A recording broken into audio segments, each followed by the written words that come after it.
watching New Light Reptiles. This here is my friend Dorito, and today we're going to be talking all about these guys, Crested Geckos. These guys are a really amazing species and they are a great first reptile for people, but they do have a lot of special care requirements. So today in this video, we're going to go over all the basic 101 care for Crested Geckos. I'll warn you guys right now, Dorito probably won't make it through this whole video, but she'll hang out as long as she wants to. Now to start off, we need to understand what exactly is a crested gecko. Crested geckos are an arboreal species of geckos that are found in New Caledonia, which is a group of islands just in between Australia and Fiji. These guys were actually thought to be extinct for quite a long period of time until about the mid-90s. But today they are thriving in both the wild and captivity. On average, these guys are about 8 inches in length from snout to tail. However, as you can see, Dorito is missing her tail, which we'll talk about here in just a little bit.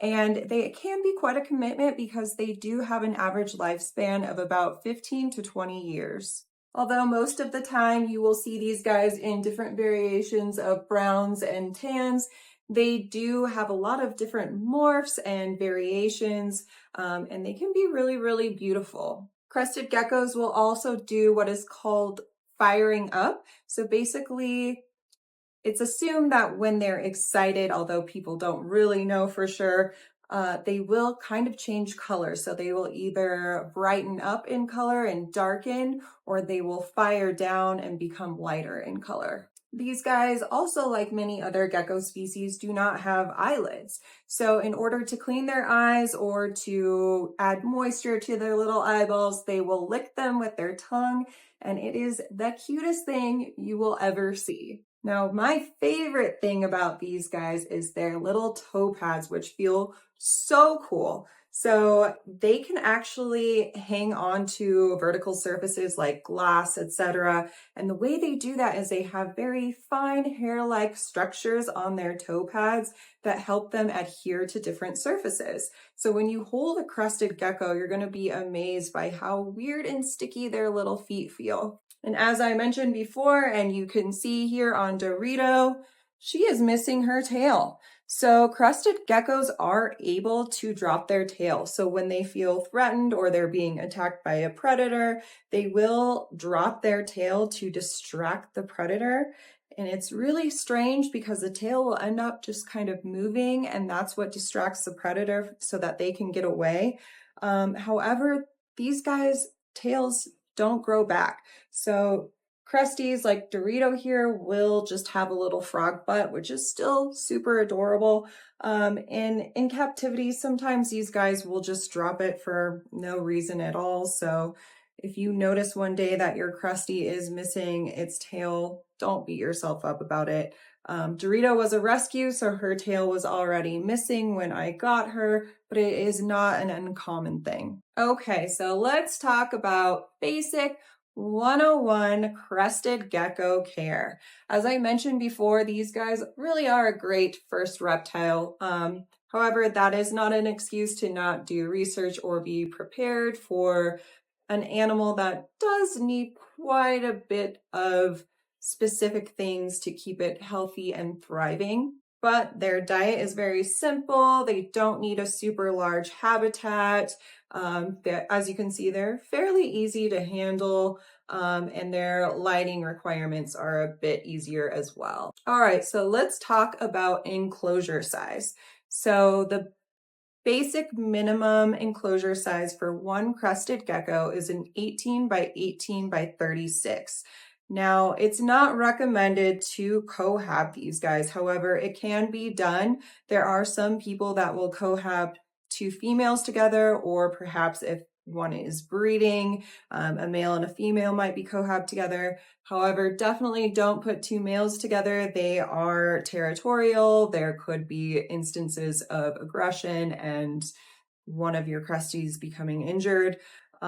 It's just better overall for them to be housed alone. They are solitary creatures and they will thrive better in that situation. So as I mentioned, with the 18 by 18 by 36, you definitely want to be more concerned about height for your crested gecko. They are arboreal. They like to climb, so more height is always better.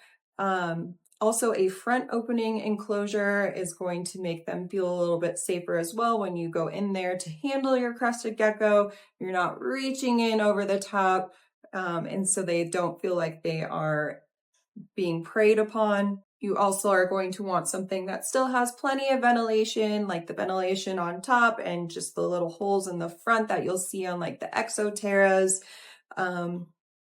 But also something that holds a lot of humidity as well. They do come from New Caledonia, so they do need high humidity. All right, now for substrate.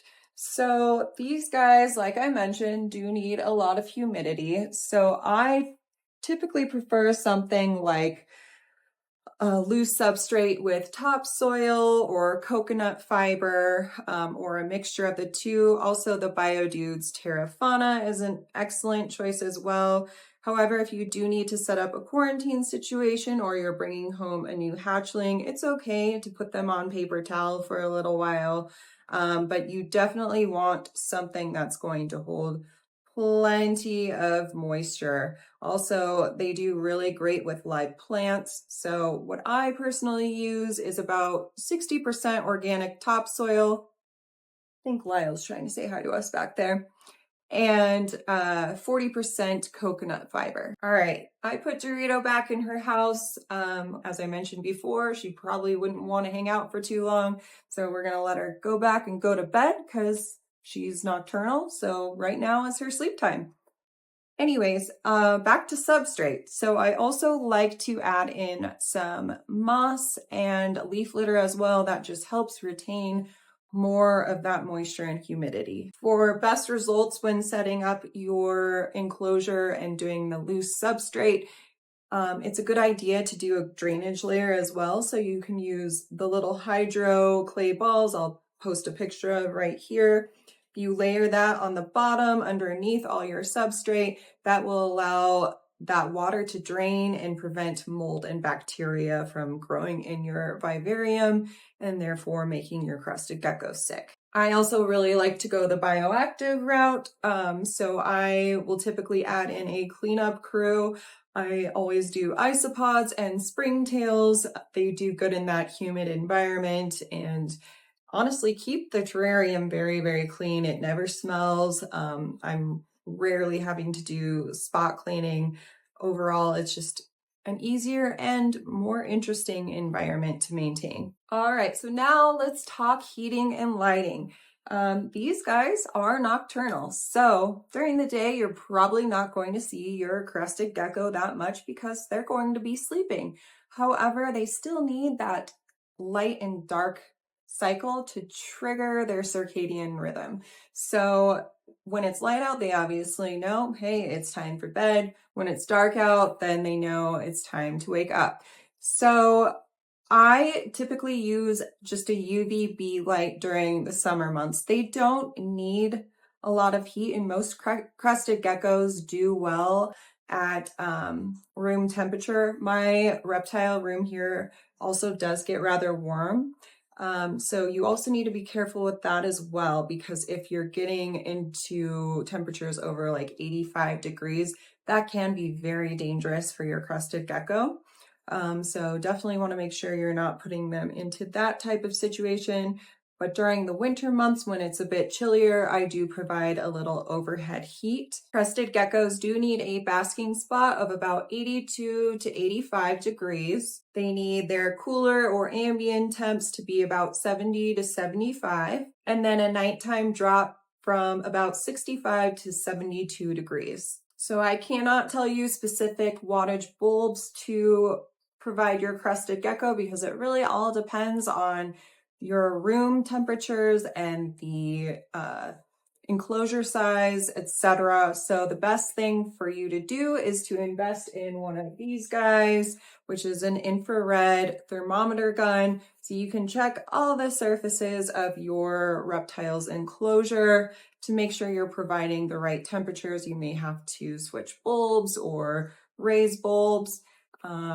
So it might take a little bit of playing around, but you should be able to nail it down with one of these guys. I also recommend always having one of these in the enclosure as well. It will tell you temperature as well as humidity. The digital ones, rather than the little dial ones, are going to be much more accurate. So just go the digital route. You can get, I think, like a pack of 2 of these on Amazon for pretty cheap. So next on the list, we need to talk about UVB.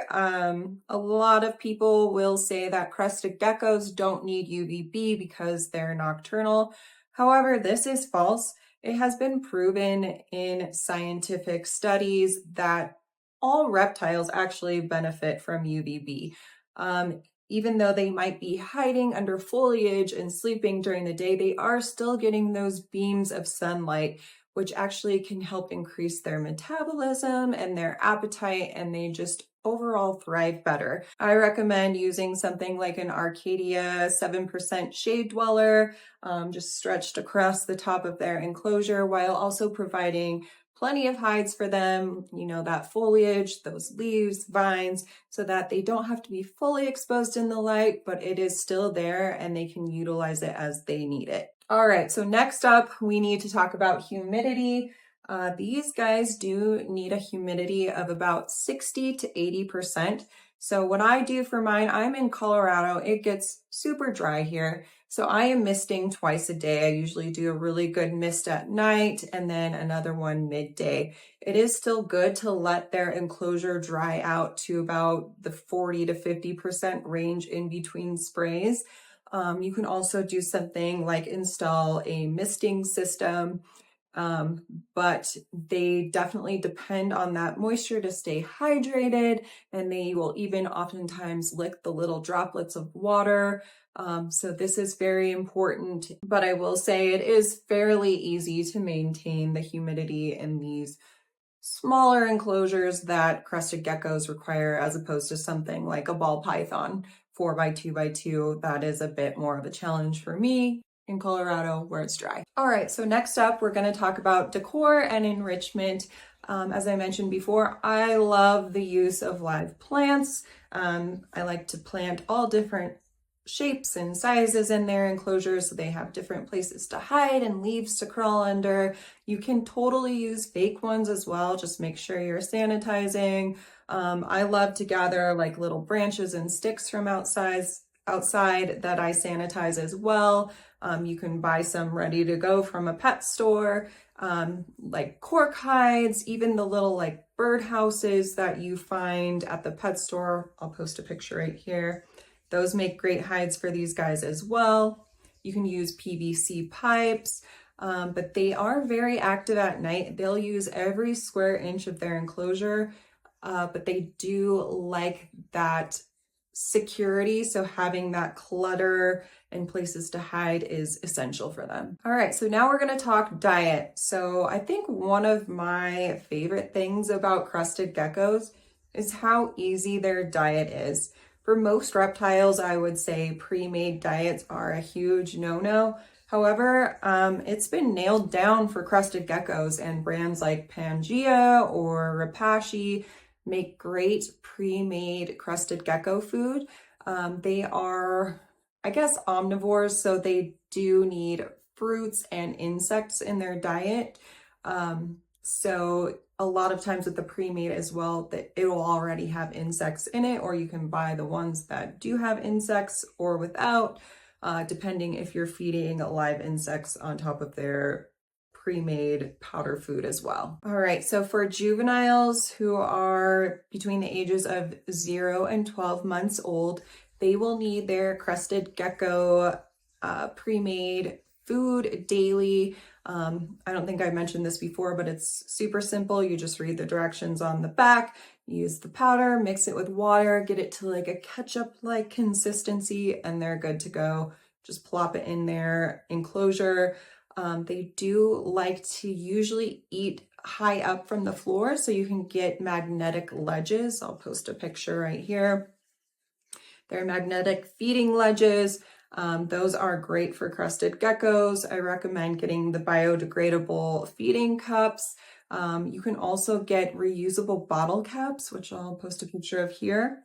You can get those on Amazon. That's what I use for my crested geckos. They're super easy to wash and they're reusable, so it's environmentally friendly as well. You can also feed your juveniles live insects about 1 to 2 days per week.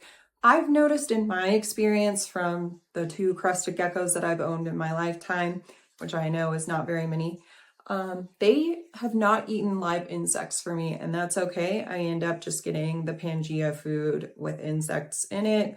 I have heard from a lot of people as well that their geckos don't usually eat live insects, but I've also heard stories of people that have successfully fed them live as well. The feeding frequency is going to be much less for adults than juveniles. They only need to be fed their crested gecko diet about 2 to 3 times per week. You can offer them insects about once a week. However, like I mentioned before with Dorito, mine just doesn't want them, and that's completely fine too. Also, make sure that you are offering fresh water. I always keep a little water cup in the enclosure as well on the feeding ledge. I have caught Dorito drinking out of there, although normally she does drink the water droplets off the walls of the enclosure. But it's important to always offer your reptiles fresh water. Okay, the last thing that we're going to talk about is handling your crested gecko. So when you bring your crested gecko home, it's going to be very fearful. Everything is new for it. It's in a scary new environment. So the best thing you can do is just leave your crested gecko completely alone for about 2 weeks. I know this is going to be so hard to do, but this is essential so they can get acclimated to their new environment and not be scared right off the bat and can learn to trust you. After that, you can slowly move into limited handling increments. So about 5 minutes every other day, you can start there. Usually the youngsters, the juveniles, are going to be a lot more flighty and jumpy, so just be aware of that. Make sure you don't have a cat or a dog in the room because sometimes they will jump off you and land on another piece of furniture or onto the floor. So it's just a good idea to make sure you're in a safe space where there's not a cat or a dog lurking ready to pounce on your crested gecko. Now, as time goes on, you can start to increase that handling for longer periods of time. However, it's recommended that you don't handle them for more than 20 minutes. They don't enjoy being handled, so really that handling time is more just for you.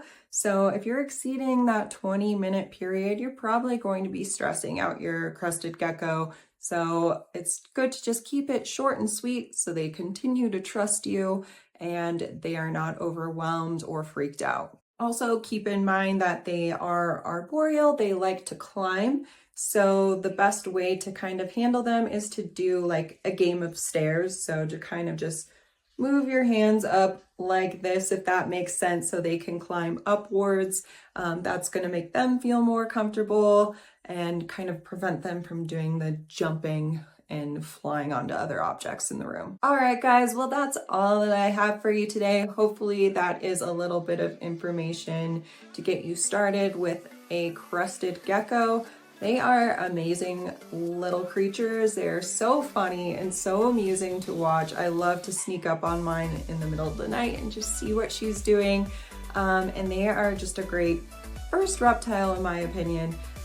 So if you have any other thoughts or questions or videos that you would like to see, leave them in the comments below, and please smash that subscribe button or that like button. I'm new here, so any little bit helps. And with that being said, have a great day.